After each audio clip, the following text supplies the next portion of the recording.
Well, hello there. Taking a trip to the Washington Monument? What's left of it? Okay.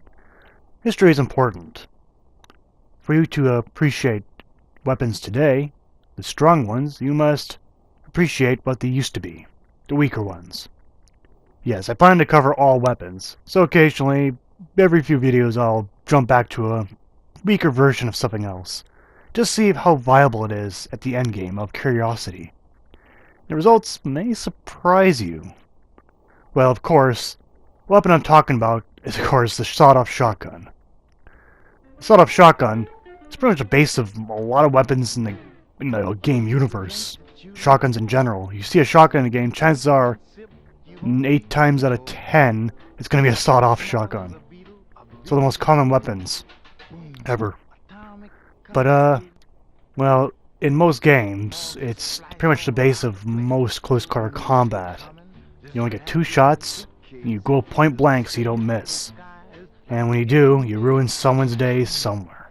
And of course, here it is in Fallout 4. But in Fallout 3, if everyone still played that, I believe, that gun sucked.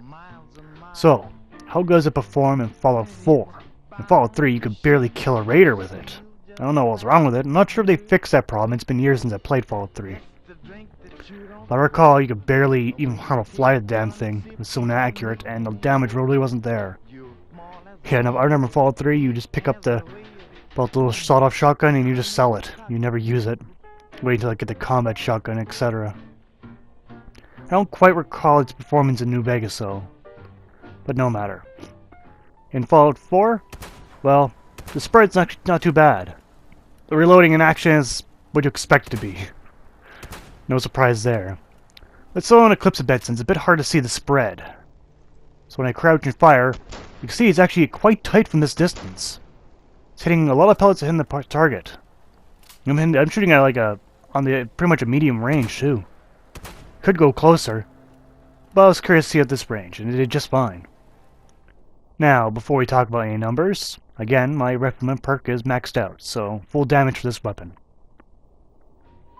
So, in terms of options, they're pretty straightforward. There is no special receiver for this.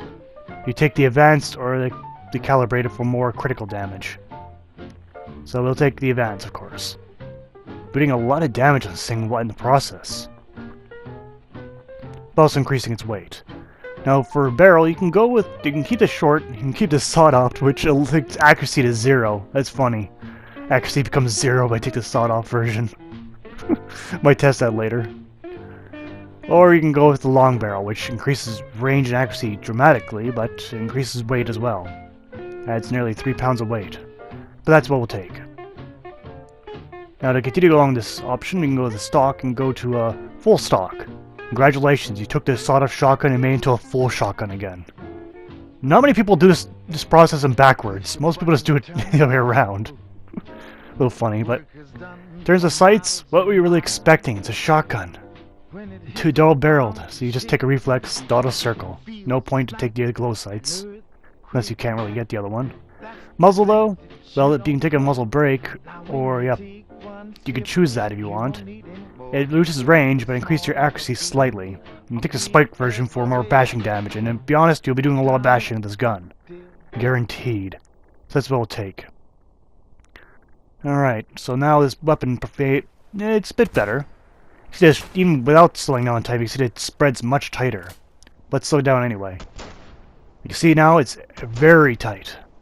Half of my pellets, if not more, is hitting the target at this somewhat close to mid-range. And crouching, I say around 80% of my pellets are hitting the target. Let's see it again in slow-mo. You can see there, 80% or higher of the pellets are hitting my target. But down the sights, not that much different, we can barely tell. The reflex sight, or it's just there for accuracy numbers. Now, as I mentioned earlier, I'm going to go around and go right to 0 accuracy, just for shits and giggles. To see how this performs. Okay, I took it the same range, and I noticed, it's not that bad. At least half the pellets at this range are hitting. Slow it down a bit while moving backwards to test it. You still see now roughly 40% of the pellets are hitting, but mind you, this is a bit of a stretch for shotgun distance. keeping back to see how bad it gets, and surprisingly, I'm still hitting my target. So the sawed-off option is not bad. Watch out, McCready, you might get hit by this. But pretty good though. But still, I'll take the long barrel for the added range. So we took our short double shotgun that most of these sawed-off shotguns come as, and we increased it to a full shotgun. As I said, not many people do this process backwards. Most people just turn a full shotgun into a sawed-off one. Now, taking against some raiders, even at this distance, you can see very little effect at the medium distance for a shotgun. However, when we take it in close range, it is devastating. The guys don't even stand a chance even if they're partially revealed. Going with the same shot, this weapon's best for shooting and then immediately disappearing. Take cover, and then pop out and kill the other guys. These raiders didn't stand a chance. Not a single chance. Moving on to bigger targets though, I decided to take on some super mutants. I got a skirmisher, a plain one, and a butcher. Pretty variety there. With the skirmisher and the plain one being really weaker. I almost killed the plain one with one shot, and the skirmisher almost with it'll take two, but very quick though. Now with that guy out of the way, I have to fight the butcher now. And he's the one I wanted to get. He's the one I could test his firepower against.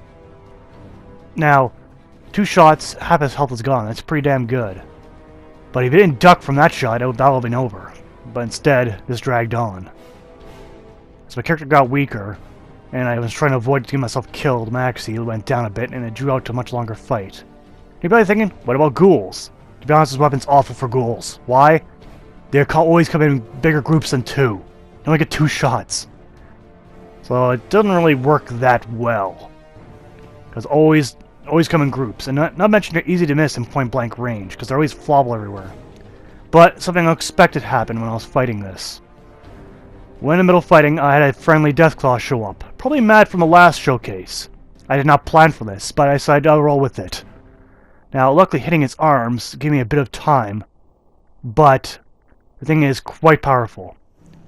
And if it wasn't for McCready taking the last shot, I might have died in that one time right there. Not really recommend fighting Deathclaws at the double-barreled shot. Okay, some pros and cons now. Pros. We got high damage, fairly light gun, and the ammunition is very accessible since all raiders carry shotgun. On the con side, however, we got very unstable guns since the bullets spread erratically. You only have 2 shots, and the reloading cycle is a bit long for those 2 shots. So what did we learn about the double-barrel shotgun? Well, not too much new really, but it does have a lot of firepower that was thought to be garbage. I did almost kill Deathclaw with it, and super mutants are a modern problem and raiders don't stand a chance. But since the Deathclaw had trouble going down, they didn't test it against anything bigger. But hey, still a good weapon though. Not entirely garbage, but then again, most people get rid of it when the combat shotgun comes around, and I don't blame them. But that is Showcase for today. Thanks for watching, and I'll see you next time.